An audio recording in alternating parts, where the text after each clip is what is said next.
اگر وہ محسوس بھی نہیں کر رہا ہے کہ یہ جھنڈے بنڈے یہ پنجے یہ جانے والی کھلی بے حیائی میں خواتین اور ان کے پاس جا کے بیٹھ کے وہ مور کے پر سے وہ چھانٹتا ہے وہ مارتا ہے ادھ بتی دیتا ہے نظر وہ دیکھ کے سامنے ہمارے دل پہ کچھ نہیں ہوتا تو یاد رکھو پھر تو ایمان باقی نہیں ہے. اور یہ ہر محرم میں ہم صرف باتیں کر کے جو اٹھ جاتے ہیں نا جی, میں تو کہتا ہوں کہ کچھ تہیہ کرو کہ اس محرم میں ہماری اپنی گلی میں پنجہ نہیں بیٹھے گا.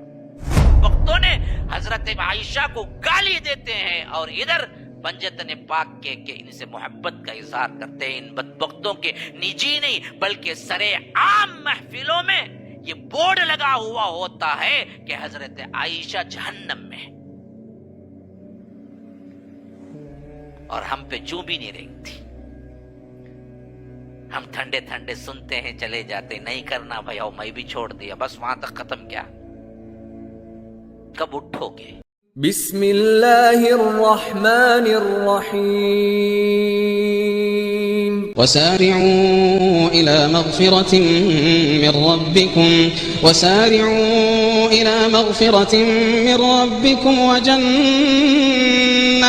وجنة عرضها السماوات والأرض أعدت للمتقين. یہ اصل چیز جو ہے وہ ماہ محرم کی حرمت ہے, اس کی عزت ہے.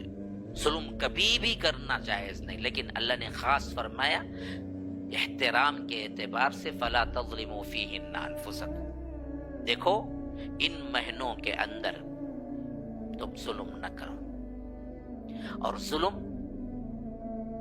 ایک آدمی دوسرے انسان کو بیجا ذلیل کرتا ہے مارتا ہے تو ظلم ہے, لیکن یاد رکھو یہ ظلم کا آخری درجہ ہے.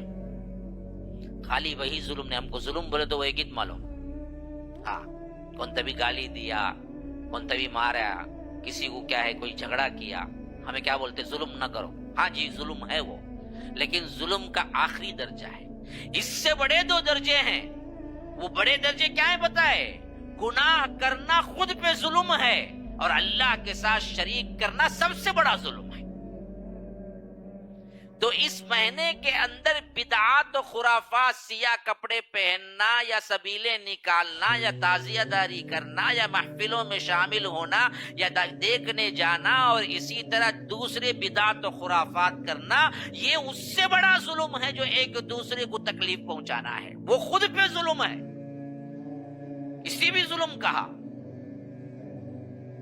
تو اللہ نے کہا کہ محرم میں ظلم نہ کرو, نہ کسی دوسرے پر کرو, نہ خود پہ کرو, نہ میرے ساتھ کرو. تو یہ تینوں ظلم حرام ہیں. ہم صرف ایک ظلم رکھتے ہیں جو ایک دوسرے کو کیا ہے اذیت دینے کی ہے. بقیہ دو ظلم ہمارے ذہن میں نہیں رہتے. ہمیشہ یاد رکھو گناہ جو کرتا ہے بندہ وہ خود ایک ظلم ہے, اور سب سے بڑا ظلم شرک ہے. تو یہ تینوں چیزیں یہاں پر کیا ہے جمع ہو جاتی ہیں ان بدعات و خرافات میں. ایک تو ظلم بھی ہوتا ہے, خود پہ بھی کرتے ہیں, لوگوں کو بھی پریشان کرتے ہیں, ٹریفک روک کے. کتنا ظلم ہوتا ہے محرم میں, پنجے گاڑ کے. کتنی خواتین ہیں ان کو دیکھنے کو آتی ہیں, کتنی بے پردگی ہے, کتنی بے حیائی ہے. اور آخری میں 9 میں علاوہ کرتے, آگ میں جانے سے بچو یہ مذہب سکھاتا ہے. حتیٰ کہ اس احترام میں اس حد تک آگے کہ مرنے پر جو جلا دیے جاتے ہیں, ہمیں حکم ملا کہ ڈیڈ باڈی ہے پھر بھی اس کو جلاؤ مت, اسے دفناؤ. ہاں حتیٰ کہ اس کے ساتھ نازیبا حرکت بھی نہ کرو. معلوم ہے آپ کو اللہ کے رسول صلی اللہ علیہ وسلم نے فرمایا کسی مردے کی ہڈی توڑنا زندے کی ہڈی توڑنے کے برابر ہے.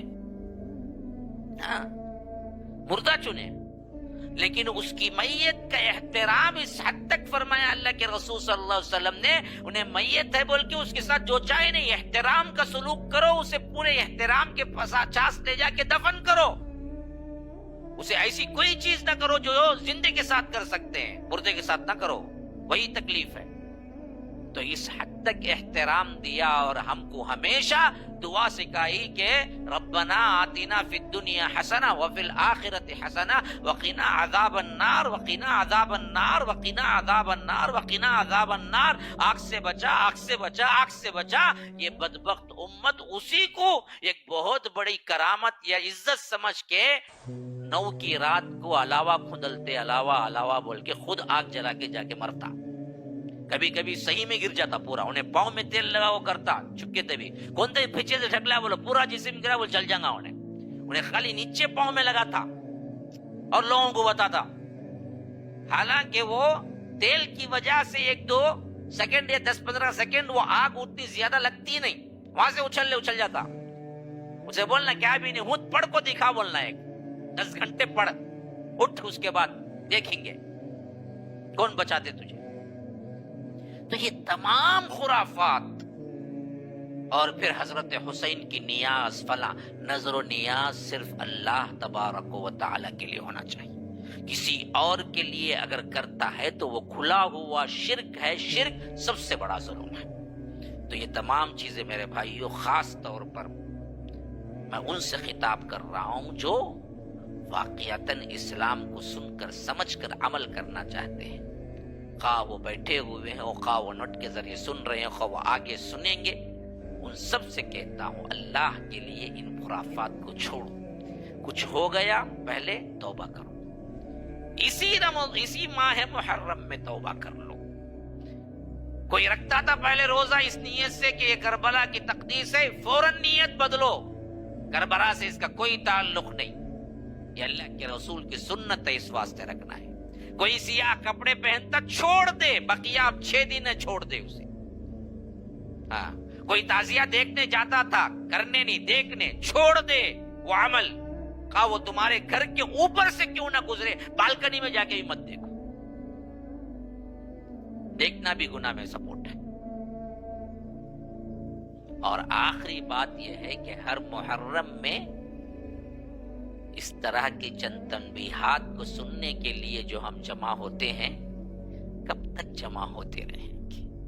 یہ تہیہ کر کے اٹھو کہ ہم اس کو روکنے کی بھی کوشش کریں گے.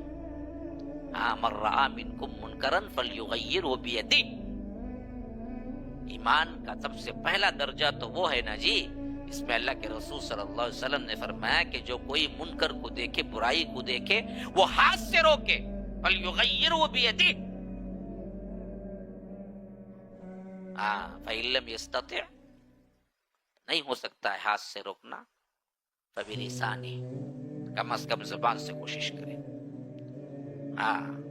فَإِن لَّمْ يَسْتَطِعْ، بولنے بھی نہیں ہو رہا ہے، فَبِقَلْبِهِ، دل میں تو کم از کم برا محسوس کریں. وَذَلِكَ أَضْعَفُ الْإِيمَانِ، یہ ایمان کا سب سے آخری درجہ، اس کے بعد کوئی درجہ ہے ہی نہیں.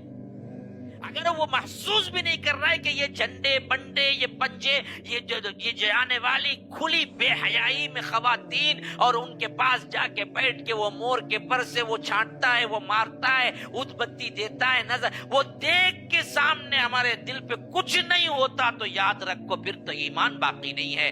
اور یہ ہر محرم میں ہم صرف باتیں کر کے جو اٹھ جاتے ہیں نا جی، میں تو کہتا ہوں کہ کچھ تہیہ کرو کہ اس محرم میں ہماری اپنی گلی میں پنجہ نہیں بیٹھے گا. کچھ کام کرو ایسا. بولو کہ بھائی اگر کچھ کرنا ہے تو تم جاؤ جہاں پر اس کو مانتے ہیں وہاں رکھو. ہم سنیوں میں اس کا کوئی تصور ہی نہیں ہے. ہم پنجے کو نہیں، ہم پورے اہل بیت ازواج مطہرات کو مل کے مانتے ہیں. تم نے تو ازواج مطہرات کو اہل بیت سے نکال دیا. قرآن اور سنت نے ازواج مطہرات کو اہل بیت میں سر فہرست شامل کیا. بدبختوں نے حضرت عائشہ کو گالی دیتے ہیں اور ادھر پنجتن پاک کے کہ ان سے محبت کا اظہار کرتے ہیں. ان بدبختوں کے نجی نہیں بلکہ سر عام محفلوں میں یہ بورڈ لگا ہوا ہوتا ہے کہ حضرت عائشہ جہنم میں، اور ہم پہ جو بھی نہیں رہتی. ہم ٹھنڈے ٹھنڈے سنتے ہیں چلے جاتے. نہیں کرنا بھائی، او میں بھی چھوڑ دیا، بس وہاں تک ختم. کیا کب اٹھو گے؟ کام کرو. کوشش کرو ایک پنجہ ایک سال میں کم ہو، ایک پنجہ ایک سال کم ہو، کم از کم 20 سال میں 20 پنجے تو اٹھاؤ گے، ان جگہ سے ہٹاؤ۔ ہم تو کیا کر رہے ہیں، الٹا دیکھ رہے ہیں، ہر سال ایک نئی جگہ بڑھتا، گزشتہ سال مانا چرکھے ہوتے نیا لگو رکھتا، سیم وہ چھوٹے چھوٹے مورتیں کے سر کا، ہاں وہ ہندوؤں کا جو آتا دیکھو، ان کا بھی ہر سال کہاں نہ کہاں کیا ہے پیدا ہوتا ہو، خود بخود چھوٹے چھوٹے، نہیں رکھا وہاں رکھتا، وہ ذرہ بڑا ہوتا، اگلے سال دوسرے سال تیسرے سال بڑا ہوگا، بہت بڑا بن جاتا۔ ایسا ہی یہ معاملہ کیا ہے، ہر سال یہ پنجوں کا اضافہ ہو رہا ہے، اور ہم کو کیا ہے چون تک نہیں رہی، سب دیکھتے چلے جاتے ہیں۔ توحید کی پامالی، شرک و بدعات سامنے، اور ہمارے ایمان میں ذرہ برابر بھی تحریک نہیں ہوتی، پھر کون سا ایمان ہے جو ہمارے اندر باقی رہ گیا ہے؟ ہم کو سوچنے کی ضرورت ہے۔ ہذا وباللہ التوفیق، صلی اللہ وسلم علی نبینا محمد۔ اسأل اللہ لی ولکم ولسائر المسلمین من کل ذنب فاستغفروه انہ هو الغفور الرحیم۔ سبحانک اللہم وبحمدک، اشہد ان لا الہ الا انت، استغفرک واتوب الیک۔